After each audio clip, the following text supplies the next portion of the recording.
Halo, assalamualaikum warahmatullahi wabarakatuh. Selamat sore ya buat teman-teman semuanya, khususnya yang selalu menantikan video-video terbaru atau updatean terbaru dari channel Susi. Terima kasih ya buat teman-teman semuanya yang selalu mensupport, mendukung tentang channel Susi Utang. Saya ucapkan ribuan terima kasih buat Anda semuanya. Dan tak lupa juga saya ucapkan doa yang terbaik buat teman-teman semuanya ya, karena juga sebentar lagi atau esok hari ya, atau hari ini juga sudah ada ya yang menjalankan ibadah puasa, dan keputusan dari pemerintah itu esok hari tepatnya 1 Ramadan itu ya. Jadi esok hari kita sudah menunaikan ibadah puasa dan sudah saatnya kita memperbaiki pemikiran kita, benar-benar kita taat untuk beribadah supaya ada hikmah yang kita dapat di balik semua ini nanti ya. Yang penting tetap sabar, jalan ibadah, jangan pikirkan lagi ancaman, jangan pikirkan lagi teroran. Kalau Anda masih berada dengan hutang-hutang saat ini, sudah saatnya hutang itu untuk kita usahakan, bukan untuk kita takut-takuti. Karena semakin kita takuti, ini semakin berat dan semakin menyiksa banget bagi ini. Itu yang mau kita bahas adalah rasa takut yang selalu menghantui dari teman-teman semuanya, terutama yang baru telat bayar, yang baru gagal bayar, yang baru jatuh tempo, yang menurut versi mereka adalah orang yang paling teraniaya, mereka orang yang paling menderita menurut versi mereka. Padahal ya, saya ada di YouTube aja sudah hampir 3 tahun gitu loh ya. Dan saya pengen banget membahas hari ini karena sebentar lagi kita mau puasa. Mudah-mudahan dengan saya menjelaskan hal ini ada sedikit ketenangan dalam hati mereka dalam menghadapi hutang piutang online ya. Dan saya ingatkan juga buat teman-teman semuanya yang baru, misalnya yang baru gagal bayar, yang baru telat bayar, habis itu sedang berada mungkin di phase di mana Anda itu sudah mentok banget, daripada Anda salah jalan, salah arah, silahkan masuk ke dalam grup WA saya. Anda tinggal klik tombol gabung di bawah nama channel saya, atau Anda ambil nomor saya untuk berdiskusi langsung dengan saya. Nggak usah ragu-ragu, insya Allah nanti saya akan menanggapi permasalahan Anda dan sama-sama kita carikan jalan keluar yang terbaik. Daripada Anda sibuk memikirkannya sendiri, yang jelas-jelas kapasitas pemikiran Anda sudah tidak mampu ya. Yang belum mensupport channel ini silahkan dulu disupport sebelum saya melanjutkan membahas video. Yang menagih foto orang sedang di perjalanan, foto orang sedang di mobil, dan bermacam-macam versi lainnya yang akan kita dapatkan ketika kita telat bayar atau tidak mampu bayar ya. Banyak dari teman-teman semuanya pasti saat ini yang baru telat-telat bayar, baik itu dipinjol legal. Kalau dipinjol ilegal kita sudah maklum ya, namanya juga ilegal status mereka, dan mereka menghalalkan segala cara untuk mengambil tagihan-tagihan kayak manapun caranya, yang penting tagihan itu bisa mereka dapat. Tapi sangat kita sayangkan terjadinya dari pinjol legal. Ini juga banyak loh laporan demi laporan yang dia disomasi oleh orang yang dengan sampel kepala suratnya lawyer akan diproses ke jalur hukum secepat mungkin ya. Ya memang seperti itu. Ada yang bilangin, bang, saya mau diproses bang ke jalur hukum. Saya bilang, Anda dapat undangannya langsung ya? Enggak bang, via email.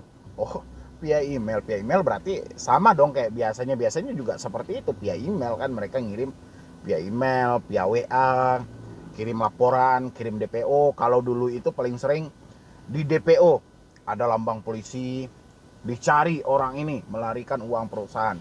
Sekarang pun mungkin masih, kalau saya rasa orang-orang yang baru gagal bayar pasti mengalami tuh hal-hal yang seperti itu ya. Sempat bingung nggak kenapa sih debt collector pinjol ini selalu melakukan hal-hal seperti ini?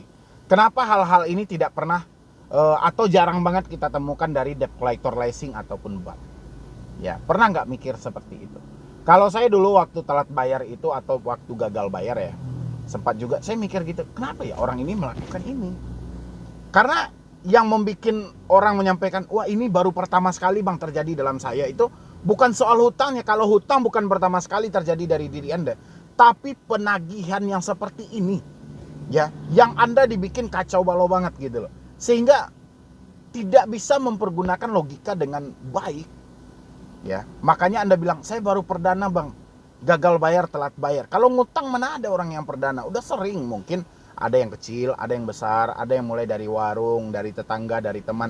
Sering Anda melakukan, cuman yang menghadapi tagihan seperti ini baru kali ini. Mikir nggak Anda, kenapa itu bisa dilakukan gitu loh. Ya, dulu saya juga seperti itu. Akhirnya saya bilang gini, oh gitu ya. Jadi saya gagal di beberapa pinjol itu kan. Sampai memang saya takut juga. Wah, kalau suatu saat dia datang ke sini, tiba-tiba duit saya tidak ada, ini saya main drama ya. Saya main drama dalam pikiran saya. Tiba-tiba dia datang ke sini, duit saya nggak ada, habis juga saya ini. Akhirnya saya mikir balik, kalau orang ini ke sini, sementara dia telah mengancam saya, menakut-nakuti saya, kira-kira kalau orang ini ada di hadapan saya, ya saya nggak akan mungkin bisa terima dong. Ya, karena saya juga manusia normal, mempunyai batas kesabaran.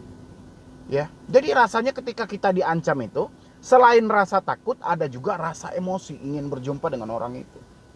Ya kalau saya, kalau teman-teman saya nggak tahu, mungkin kebanyakan takutnya. Kalau saya nggak takut juga, cuman saking kayak mana ya, parah banget gitu loh ancaman dia. Jadi saya akan, wah saya pengen ini bertemu dengan orang ini, kayak mana sih sebenarnya. Saya nggak apa-apa ditonjok ataupun dipukul daripada dicaci maki seperti ini.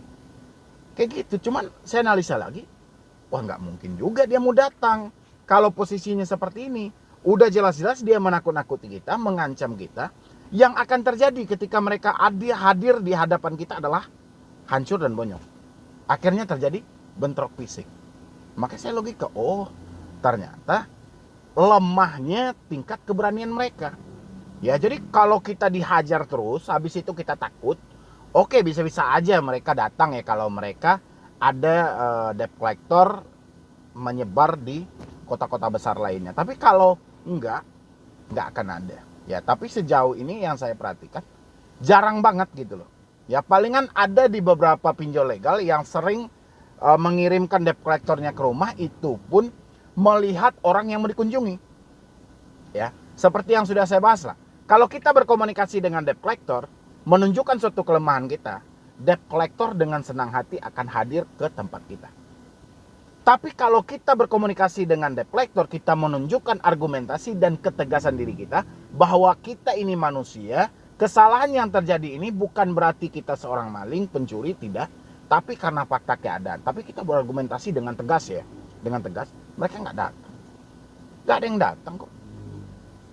Ya, makanya saya analisa kenapa debt collector pinjol selalu mengancam orang-orang, menakuti orang-orang dengan nuansa yang sangat ekstrim banget. Ya, ternyata saya baru tahu, tidak semuanya debt collector pinjol itu berani mengunjungi orang. Ya, karena mungkin jaminan tadi, karena tidak ada jaminan keselamatan dari perusahaan mereka. Kalau seandainya mereka menekan orang, mengancam orang dengan pola penagihan, kalau terjadi hal-hal yang tidak diinginkan di lapangan, di luar dari tanggung jawab perusahaan pinjolnya, makanya lah mereka, kayak mana caranya mereka gunakan smartphone ini untuk menarik supaya orang benar-benar ketakutan. Makanya kekuatan mereka terjadi dari smartphone ini. Ya, kita lihat, perhatikan. Mereka mengancam melalui apa? Telepon. Ya, mengancam mau proses kita ke jalur hukum melalui apa? Email dan WA.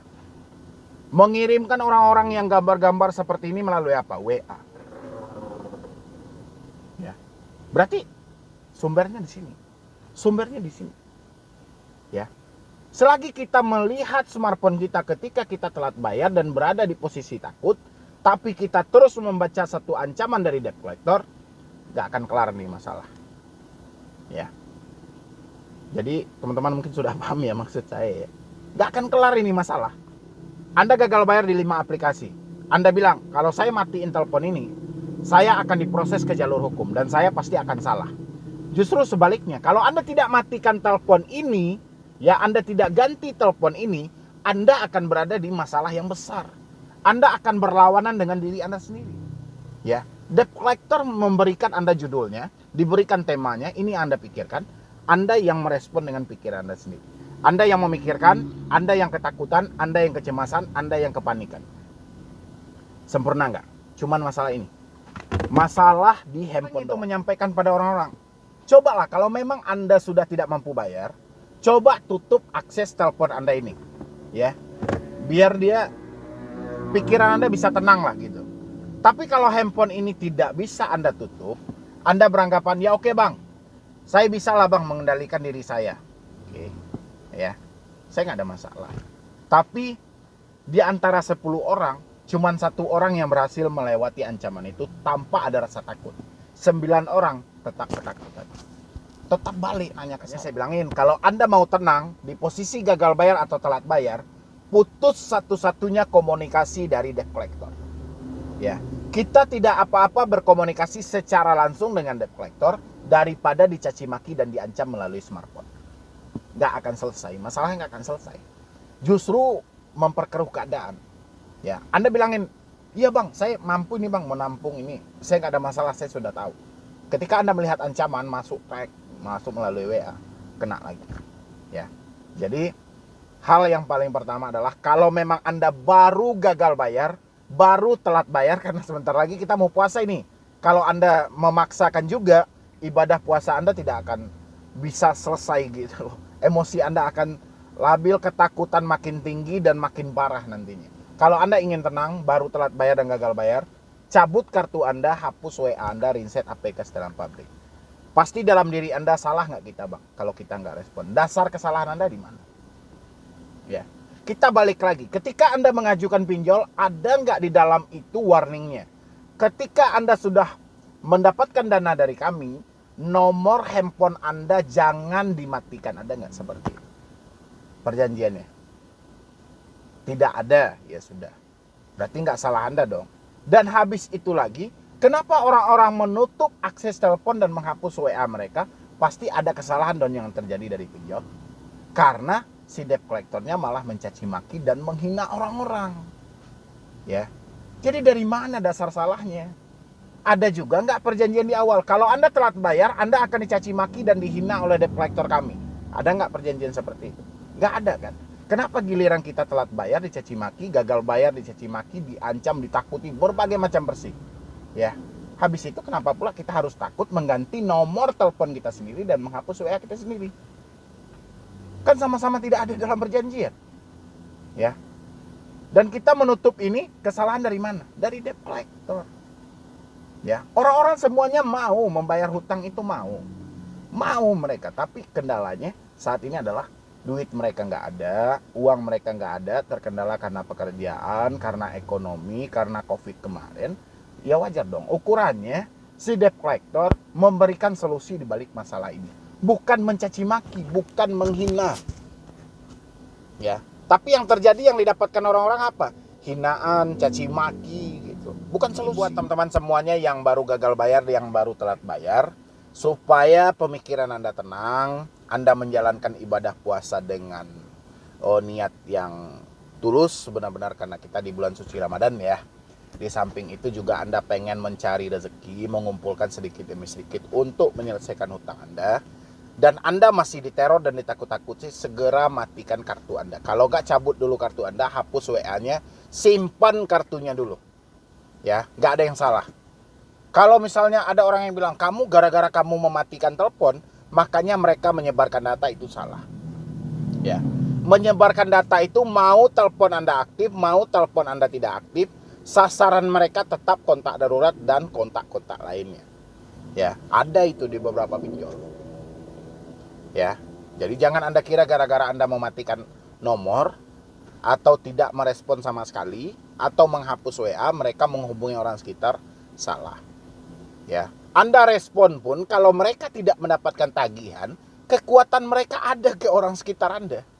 Ya, jadi hal itu nggak perlu Anda pikirkan. Yang penting, kayak mana pikiran Anda tenang dulu, Anda bisa bekerja dengan fokus tanpa ada beban dan rasa. Dari saya cuma itu aja dulu, terlebih dan terkurang saya mohon maaf. Buat teman-teman semuanya yang mau bergabung dalam grup WA, ya mumpung ini mau awal puasa, awal Ramadan, supaya puasa Anda bisa lancar, silakan bergabung dalam grup WA. Dan pemikiran Anda yang panik bisa kami bantu untuk meluruskannya kembali. Apa yang pantas untuk Anda pikirkan, apa yang pantas untuk Anda takuti, dan apa yang tidak. Ya, karena tidak semua gagal bayar pinjol itu adalah hal-hal yang buruk. Ya, tapi yang buruk itu adalah pola